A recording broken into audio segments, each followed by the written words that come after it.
So நீங்க தான் விதண்டாவதமா பேசுனீங்களா, வேற ஒருத்தவங்களான்னு தெரியலையே.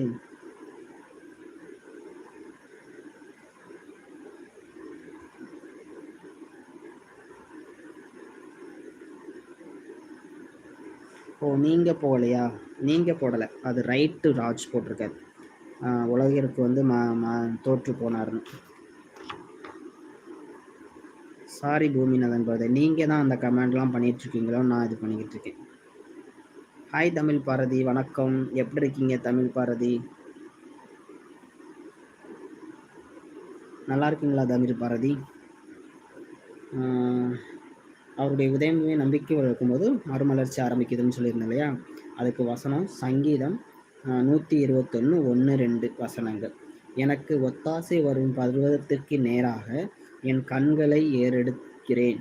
வானத்தையும் பூமியையும் உண்டாக்கின கர்த்தரிடத்தில் எனக்கு ஒத்தாசை வரும் அப்படின்னு நம்பிக்கை வைக்கிறாங்களா? ஸோ இதில் என்ன சொல்லியிருக்கு? எனக்கு ஒத்தாசை வரும் பர்வதத்திற்கு நேராக என் கண்களை ஏறெடுக்கிறேன். நமக்கு உதவி எங்கேருந்து வருதான்? தேவனிடத்துல, கர்த்தரிடத்துலேருந்து நமக்கு உதவி வருது. ஸோ நம்ம கண்களை அவருக்கு நேராக ஏறெடுக்கிறேன்.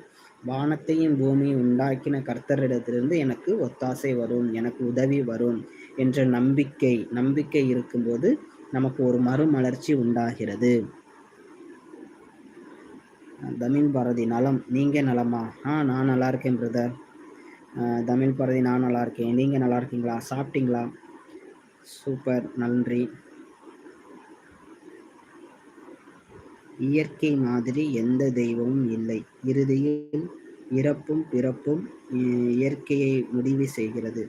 பூமி பெண் தெய்வமாகவும் பூமிக்கு மேல் உள்ள விண்வெளி வானம் ஆண் தெய்வமாகவும் சாட்சியளிக்கிறது. இதுவே உண்மை. ஓகே, இந்த வானத்தையும் பூமியையும் பூமிக்கு மேல வானத்தையும் படைச்சது யாரு, அதை சொல்லுங்க நீங்க. மகிழ்ச்சி ப்ரோ, மிக்க மகிழ்ச்சி தமிழ் பாரதி, நன்றி. டெய்லி லைவுக்கு வந்துடுங்க, ரொம்ப சந்தோஷம் தமிழ் பாரதி. ஸோ நமக்கு எங்கேருந்து உதவி வரணும்னு நினச்சி அவர் மேலே ரொம்ப மிகுந்த வைராக்கியமாக நம்பிக்கையாக வைக்கும்போது நமக்கு நம்மளோட வாழ்க்கையில் மறுமலர்ச்சி உண்டாகிறது. நான் காண்பிக்கும் தேசத்திற்கு போ. ஆபிரகாம் தன் தேசத்தை விட்டு உடனே புறப்பட்டான். ஆபிரகாம் ஆசீர்வதிக்கப்பட்டான். எஸ், அதைத்தான் நான் சொன்னேன். எடுத்தோன்னே அதை தான் சொன்னேன் பிரதர். தேவனுடைய அழைப்புக்கு பதிலளிக்க விசுவாசம் தேவை. அதுக்கு தான் நான் சொன்னது. தான் காண்பிக்கும் தேசத்திற்கு ஆபிரகாம் போனார். அது நீ எதெல்லாம் விட்டுட்டு, தன் தேசத்தை விட்டுட்டு, இனத்தை விட்டுட்டு, தன் தகப்பன் கட்டியிருந்த வீட்டை விட்டுட்டு, சொந்த பந்தங்கள்லாம் விட்டுட்டு போனார். Super Boominathan brother, thank you. அடுத்து ரெண்டாவதா, கிறிஸ்துவுக்குள்ளான மறுமலர்ச்சி கிருபையின் மூலம் உண்டாகிறது.